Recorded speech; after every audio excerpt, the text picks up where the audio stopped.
How's it going, drivers? Today I'm going to be showing you how to assemble and replicate my OBS Prerunner kit like you see built here.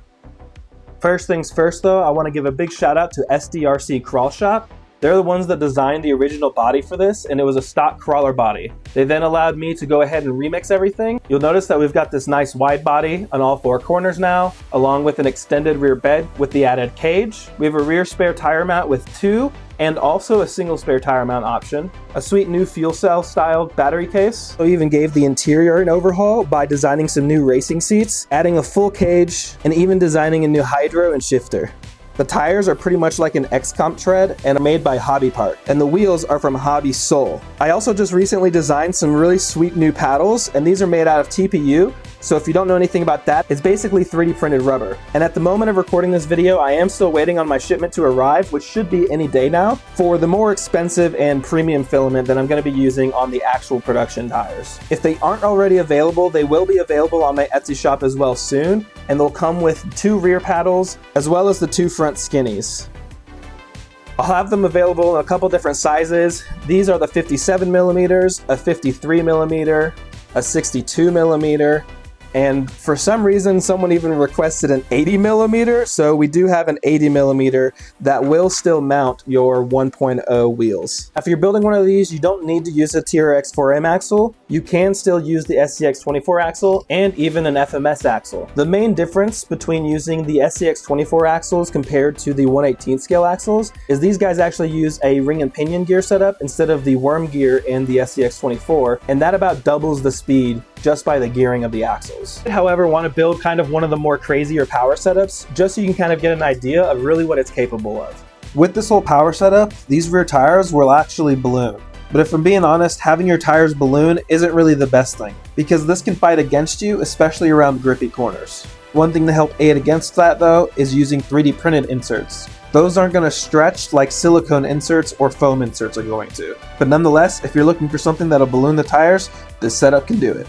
Before getting too far into things, there is one piece of this build that will help with handling quite a bit and isn't included. I'll show you how easy it is to make, and that's the rear sway bar. If you're not wanting to make one yourself and you'd rather just purchase one, check out SWD_RC on Instagram. They make some really great ones, even out of carbon fiber. Here's how I went about making mine. Starting off with using an M2 threaded rod. Then we'll need to drill out one of the extra rear holes in the chassis, big enough to let our threaded rod spin freely. And make your vertical link with a threaded rod, cutting it down to length using a pair of dikes. Simply just using the plastic servo horns that came out of these cheap servos. You can get like a pack of 4 of these servos on Amazon, I think, for like 14 bucks. I'll go ahead and make a parts list down in the description below of a bunch of things, and if I miss one, go ahead and leave a comment and I'll make sure I can add it. But essentially, I just took the servo horn here. You're gonna wanna make sure that you get some M2 nuts that also match the thread pitch of your rod. I believe this one here actually is different. It's just one of the nuts that I had for an example. When I built this one, the nut just so happened to be ever so slightly actually larger than the hole on the servo horn, where this one is also a little bit larger, but this one's actually a tiny bit smaller than this one. So this one actually fits in fairly effortlessly. You can go ahead and push that in with either another Allen key, or I just used the wheel wrench for an SCX30, and then you can press that in there. I do recommend, if it is loose fit kind of like this one, that you actually epoxy it in there and even add a piece of threaded rod or a screw into that hole to protect the threads while that dries. Essentially what we're wanting to do is turn this end into its own nut, because you want this piece to be locked with the rod. Then you'll take your threaded rod, feed it through the chassis, then thread on your servo horn to one side, putting on a lock washer, and then sandwiching the servo horn with another nut onto that rod. Our goal here with this setup is to essentially lock the point of these servo horns in place with each other, so that whenever one wheel hits something, it's going to bring the other wheel up with it. And what this is going to do is help stabilize the truck over rapid bumps like whoops, where if you don't have this sway bar, what it's going to want to do is flex. And if you're hitting a bunch of them rapidly, it's going to want to flex the body and kick it side to side, and essentially be way easier to tip over just on straight bumps. So once you have the one side in, you'll essentially just mirror it onto the other side, making sure that those are both in the same position. And I recommend using Loctite. I actually even use red Loctite on mine. And if you ever do need to take them apart, using a pair of pliers will still make them come apart. And if you actually use a torch and just flash it a little bit, it'll actually help break down that Loctite, even the red Loctite. But if you want to be safe and just use the blue Loctite, you can do that as well. Just make sure you're using Loctite. In order to run those FMS or TRX4M axles, you're going to notice a couple extra things included in the kit that are kind of special to allow this to happen. These are the upper links, which use the scx24 pivot balls, and it uses the 2.5mm pivot ball for the 118 hardware. Just like that, you're going to have two sets of trailing arms, one that has scx24 pivot balls in both ends, and one that has an scx24 pivot ball and a 1/18 scale pivot ball on the other end. This is so that you can use the hardware used for the TRX4M easily and have everything bolt on, just as if you're building a normal scx24. So if you have no experience with the FMS or TRX4M, they are pretty similar, but it'll be straightforward for you there. Now let's go ahead and move this out of the way and begin with the motor setup. As far as how to get speed out of an scx24, there's several different ways to go about it. What I recommend, if you're curious on the different options that you have available and the different ways that you can achieve that speed, whether it's going with a big brushless motor like I went, or still going with a brush setup, check out Sinister Customs here on YouTube. I'll put a link in the description of his video, but they went over a really good detailed description of all the different ways of how you can achieve speed through gearing, through batteries, through motors, and through axles. However, in this video, what we're going to cover is essentially the setup that I prefer and what I include with the kit. So coming with the kit is an adapter plate for the scx24 transmission to run this motor, or the Dynamite 6000 kV 2-in-1. The Dynamite 6000 kV 2-in-1 is essentially just the older version of this, but it's the same footprint and motor setup basically. From there, you're going to end up needing to get your own pinion, and this is a 2mm bore, 16 tooth pinion. I got this one with a couple other pinions that I could test, but this is the one that I ended up throwing on there and worked out great. You can also get a Losi Mini 17 tooth pinion with the 2mm bore, and that'll also work great. I've used that one as well. From there, you're going to also need a Mod 5 spur gear for the transmission. Traditionally, what comes in the scx24 stock and most of the transmissions is this Mod 3 gear. As you can see, the main difference is the size of those teeth. Much thicker and stronger tooth setup on the Mod 0.5. This one you can go ahead and get from Mofo RC and is the preferred gear that I like to use. For the drive shaft, I'm also just using an OG RC drive shaft. You can use pretty much whatever. I recommend using a steel one, however. Specifically, I would stay away from the silver shiny stainless steel ones, even from Endura. The little ball head area of those ones, I've actually had snap and break on me from the torque. However, this guy has been great, as well as the Mia's drive shafts. Now for the transmission. This is where a lot of testing really had to come into play, and realizing that Endura is kind of one of the only real options that I recommend to run in these fast trucks. The main reason being is this shaft right here, on a lot of them have play. So as you can see, I'm wiggling this and it's not really moving at all. I've tested a handful of these pre-assembled transmissions from different companies, and Endura seems to be the only one that doesn't really have any slop in this shaft. That slop will translate into this gear shifting around, and when you're going really fast, that's not what you want. That being said, you can go ahead and pretty much assemble this just like you would a normal motor upgrade for your scx24. Now we're going to line the screw holes on the motor with the holes that accept it onto the transmission cover. It's not too necessary to worry about your gear meshing just yet, because we want to essentially just get it started and lined up. Also, I'm going to go ahead and opt to have my wires on the upper side. You could also twist it the other way and have your wires coming from down and then wrap around. And just like our spur gear, we're going to go ahead and take a little bit of blue Loctite and dab some of that around the threads before putting that into our motor. Again, only just getting the threads kind of started, not tightening each one down on them.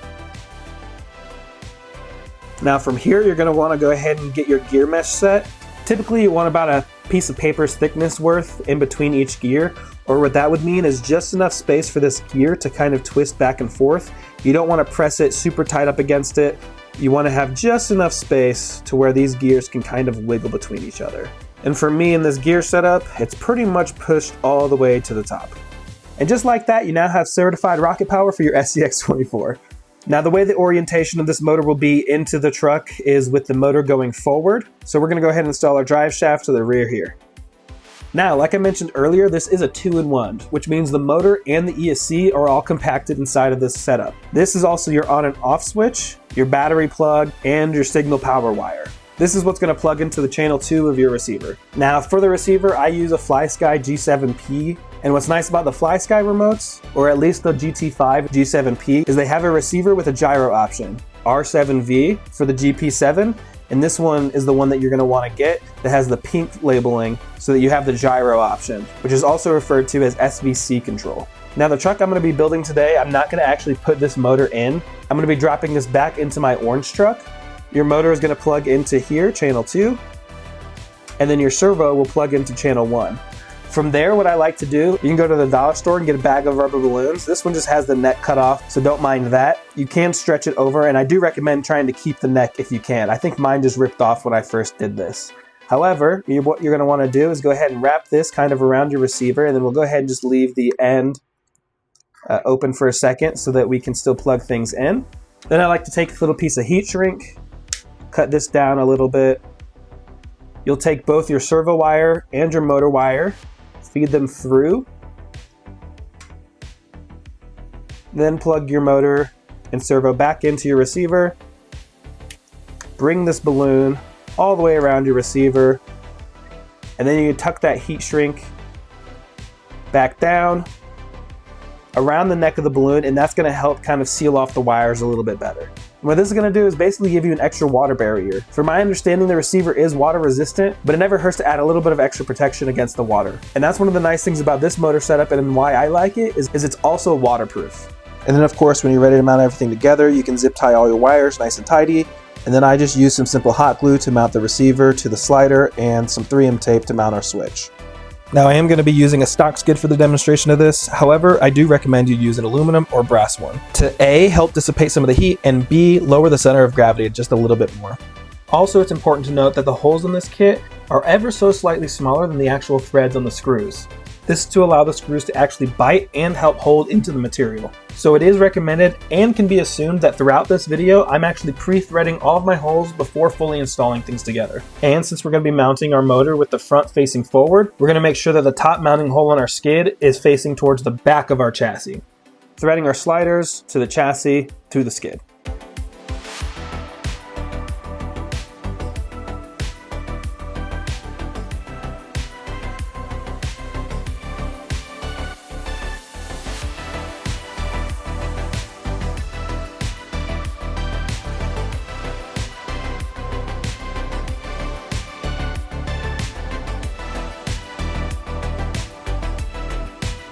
Now we'll go ahead and mount our servo mount to the chassis as well by sliding this up in the front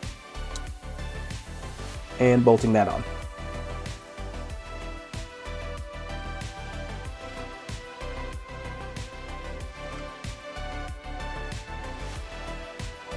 Next up, we can bolt on our battery tray.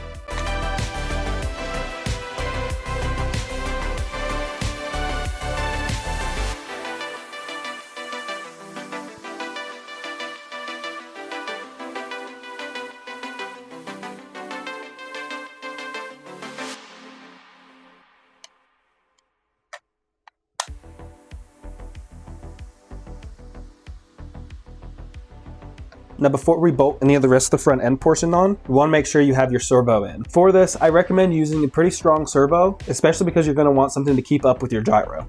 Like everything else, I'll list it in the description below, but what I've been using is a Flash Hobby 11 kg servo. But like I mentioned earlier, I'm not going to be putting electronics onto this one. This one's simply going to be a demonstration. So just imagine as if I have my servo already installed. The way that your servo will mount, however, is going straight down with the servo horn facing towards the front side. To assemble this front end, we're first going to take our top mount, which essentially is also going to be our body mount. We'll super glue magnets to the top of this later. And we're going to line that up here, followed by lining up your bash bar mount, and then your bash bar will bolt onto there. When bolting our bash bar mount to our top mount, you're going to be bolting it with the bar mount on the bottom half.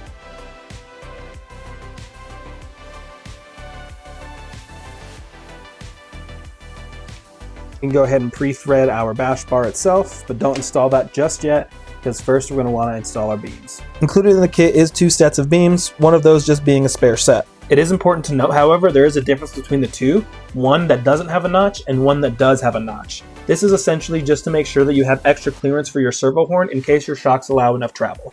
The one with the notch will be on our driver's side, and the one without the notch will be on the passenger side.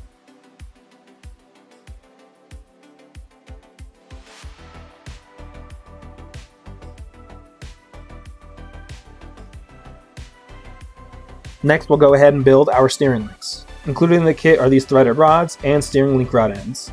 You might get away with using some pre-existing links, however, to cut down on some of that guesswork, these are included. To make things a little bit easier, I like to chuck the threaded rod into a drill and then just drill it into the link rod end.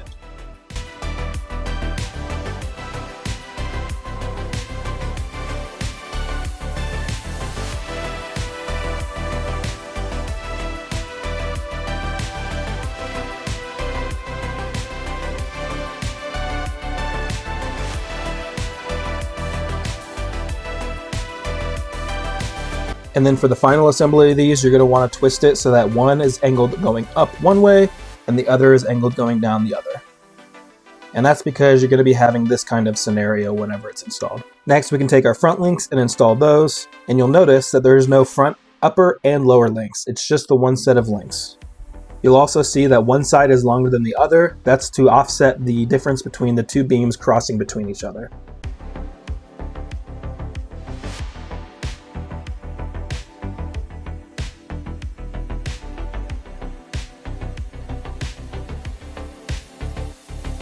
Now if you're using an scx24 based axle, you can go ahead and install some stock Gladiator links or some other Gladiator links from another kit onto these outer ears of the skid. If you're going to be using the TRX4M axle, you're going to go ahead and install the included upper links that are the straight links here that have the 2.5mm receiver on one end and the 1.4mm receiver on the other end. Now we can go ahead and bolt our trailing arm to our sliders. These are going to, however, bolt to the outer lower section. Now this is a high pivot point, and if you have some, I would recommend even adding a nut to this end of the bolt just to help hold everything in. Now onto the axle. If you're using an scx24 axle, it's a little bit more straightforward as you're just going to be using the standard scx24 hardware. And the drive shaft, it'll mount up just like normal. On the 1/18 scale FMS and TRX4M axles, they use 2.5mm hardware compared to the 1.4mm hardware. Because of this, we have the different sized ball ends on the one set of upper arms and trailing arms. Also on the TRX4M axle, you'll notice that the drive shaft receiver is significantly larger than the scx24 one. We'll still end up using an scx24 drive shaft. All you'll need to do is drill out the center bore. This is one of the main reasons that I recommend you use a steel drive shaft. And I believe it's OGRC that has this center bore that already starts as a circle instead of a D-ring. This will typically just be easier to drill out instead of the standard D-ring hole that the scx24 drive shafts come with usually. The drill bit size that I used, I believe, was 3/8. However, just to give you a more precise measurement, I'll go ahead and pull out my calipers, and it's about 4.25mm. And it still leaves plenty of area for your screws to thread into. So we'll just slide it over our drive shaft like normal, and use our standard M1.4 hardware for the scx24 and screw it on just like it's an scx24 drive shaft. And this has still been plenty strong and working great for me. And now we can bolt it onto our truck pretty much just like normal. However, what we're going to do is take our trailing arm and we're going to be bolting it here onto the outside of the two ears instead of in between them like you would normally. And the two upper links get mounted just like normal.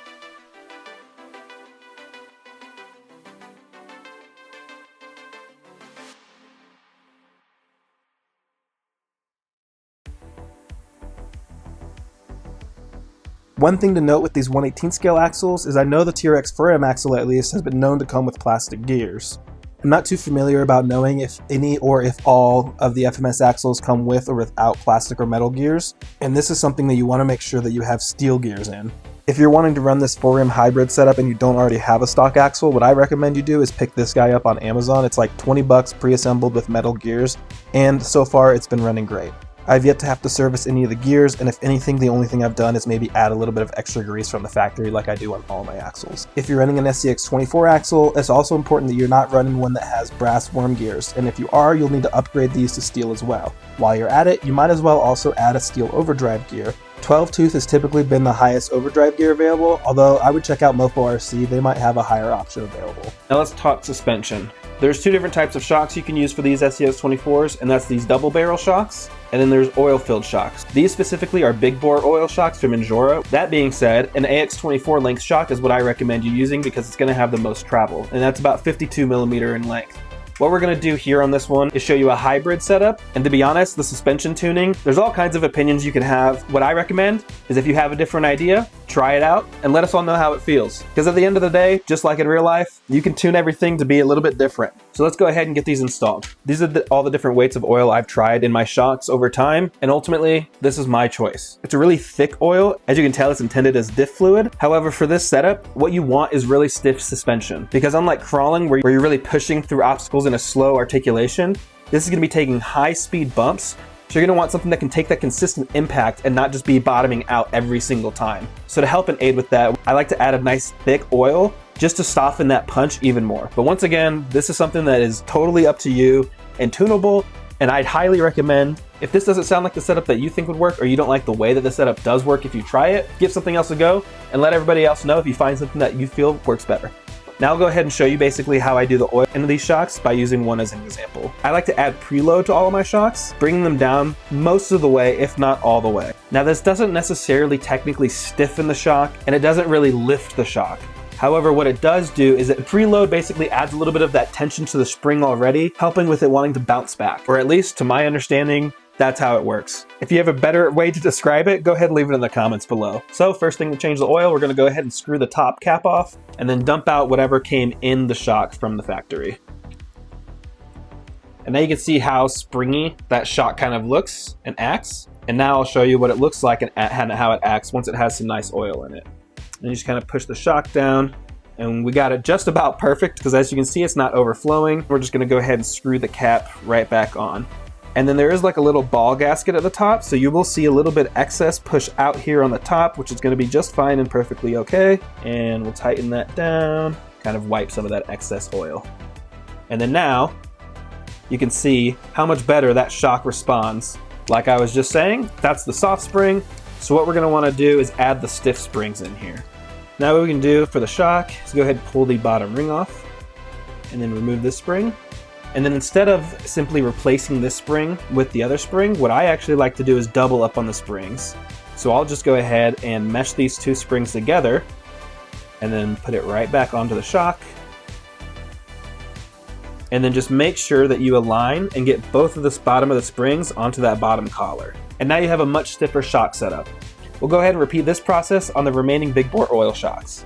One thing to point out is when you're undoing these shocks is that you don't accidentally also loosen this lower collar. If you do that, it'll break the lower seal and leak oil out of the bottom. It's good practice to check this lower collar after doing each shock just to make sure you didn't accidentally loosen it. Similar process with the double barrel shocks. I like to add a little bit of preload as well as using the stiffest spring available. These are also technically AX24 52mm shocks. And as you can see, they're both the same length. And now we can bolt them on the truck, and if you'd like, you can follow along and bolt them on the same way that I do. Starting with the forward rear shock, I like to align the bottom with the third hole from the front. I'll pair that then with one of the double barrel shocks and mount it on the second hole behind that first shock. Simply then just repeat that on the other side. Now whether you're using the spacers included in the kit or the ones that typically come with the shocks, we can now screw those into the upper shock mount. I'm going to be mounting mine on the second topmost row all the way forward. Same thing with the rear shock, except we'll go all the way to the back of that row. And then we can go ahead and repeat that on the other side. And now the rear suspension on your truck is done. One thing to note is if you're running a TRX 4M axle or even an scx24 axle with a link riser, depending on the shock setup that you do, if you're going to copy this setup, you are going to hit the battery box ever so slightly. The rear shock isn't necessarily going to bottom out, but that's also because it's a double barrel shock and has more travel than the big bore. But as you can see, the shock is pretty much bottomed out. However, if you want to make just a little bit of extra clearance due to the setup that you're doing, what you can do is take a torch and then we'll go ahead and heat this up on the bottom. And then we'll press our axle in as much as we can.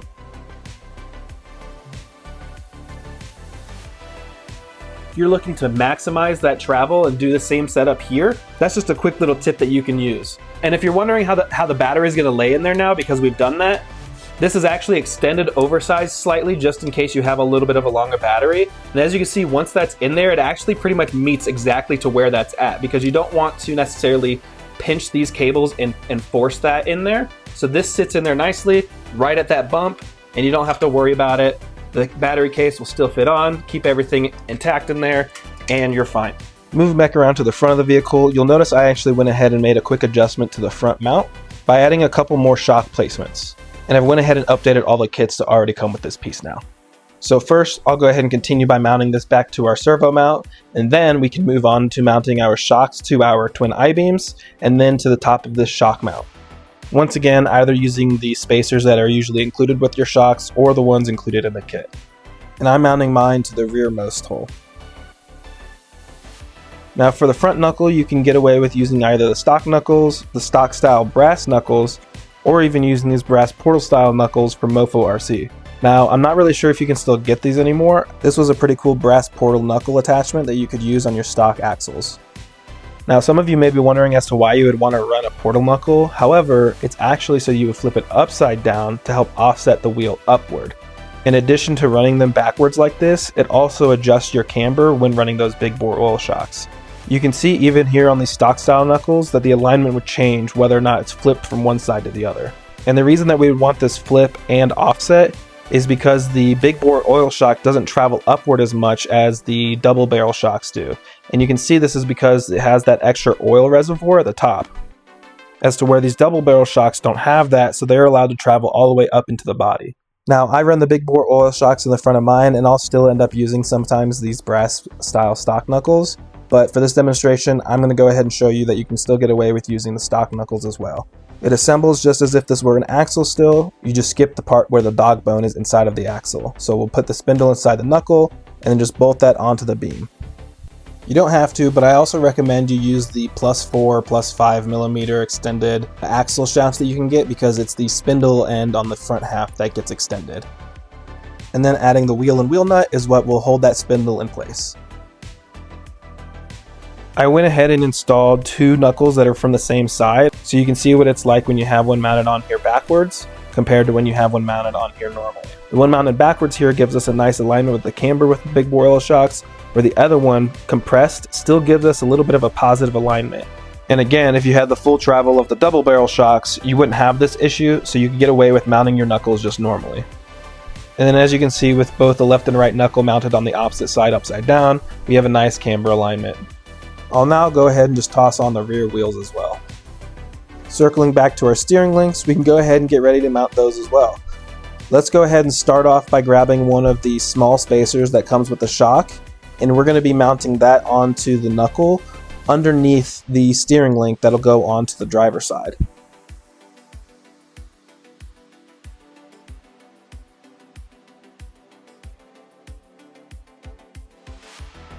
Then with the driver's side steering link, the one we added the spacer to, you're going to be mounting that one on top, and then your passenger side underneath, and we'll go ahead and mount that upwards into your servo horn.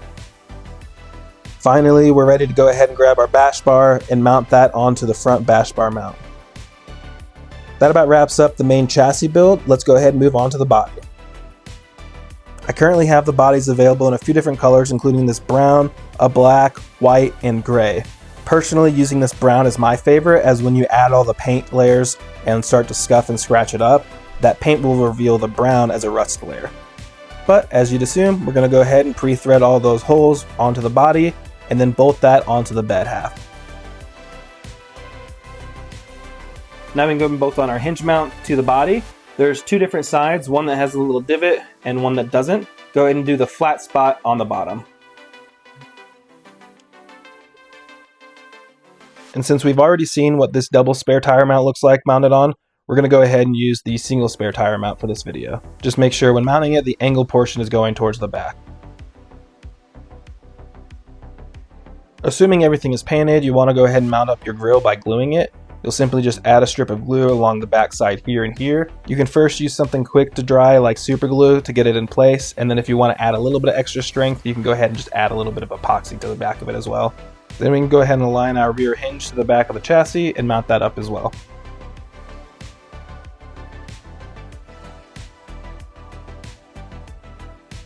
Now let's secure the front with the magnet, starting off by gluing one down onto the top of our magnet mount.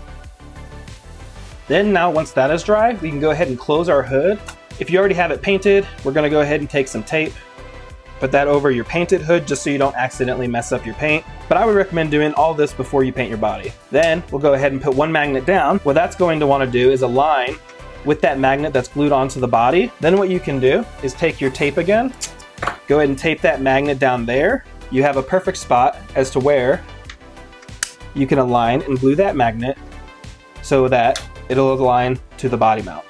And if you have any extra magnets, you can go ahead and use this method to mount both magnets at once. But if you don't, I'll go ahead and show you another trick to place your other magnet. Just like before, we're gonna start by first gluing our one magnet down. And then once all these three magnets are dried from the glue, you can go ahead and take that magnet off the top and go ahead and put it onto your magnet that doesn't have one on the top of the hood here. Then we're gonna go ahead and take a paint pen and we're gonna go ahead and just get some paint all on the top of this mount here. Trying to do is get some sort of liquid that'll transfer from the top of this magnet to the underside of the hood once we close it. It's a good amount there. Then we're just going to slowly close this so it doesn't splash any of it anywhere. The magnets should connect, and then we're going to go ahead and press down just a little bit more so we can make sure to get some of that paint on there. Lift it back up. And now we have a spot as to where to glue our magnet. Now, the super glue will hold these magnets fairly well. However, over time, I have noticed that sometimes a magnet, whether it's on a crawler or one of these pre-runners, the magnet and the super glue can come apart. Once this is also dried, using the super glue to get your quick adhesion, and then use something like an epoxy to actually get these fully glued on. You can see here on this build that where I have some of the resin kind of dried and looped around the magnets, what I'm talking about. You can also go ahead and fit in your interior once it's painted, align that on top of the rear little stands back there. And then I like to just use a bit of hot glue around the edges. If you're looking to build one of these kits yourself and you don't already have one, of course, the link will be in the description down below, along with a bunch of other parts that I can think of that'll help you along with the build. As always, go ahead and feel free to leave comments down below if you have any other questions or ideas you want to share that you used on your build. Have fun shredding, build, beat, repeat, and thanks for watching.